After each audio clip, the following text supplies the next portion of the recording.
கடவுள்கிட்ட முழு சரணாகதி அடையறது அப்படின்னா என்ன தெரியுமா? நம்ம கஷ்டம், கவலை எல்லாத்தையும் அவரோட காலடியில வச்சிட்டு மனசை நிம்மதியா வச்சிக்கிறது தான்.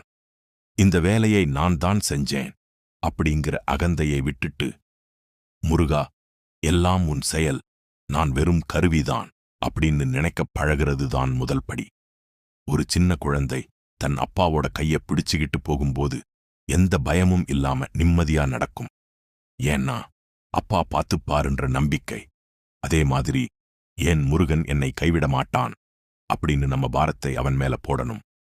நினைச்சது நடந்தா மட்டும் நன்றி சொல்லாம, நினைக்காதது நடந்தாலும் முருகன் எனக்கு எதை கொடுத்தாரோ அது எனக்கு நல்லது அப்படின்னு ஏத்துக்கிற மனப்பக்குவம்தான் உண்மையான பக்தி. வாழ்க்கையோட துடுப்பை முருகன் கையில கொடுத்து பாருங்க. அப்புறம் வர்றது புயலோ அலையோ, உங்க மனசு எப்பவும் அமைதியாயிருக்கும். ஓம் முருகா.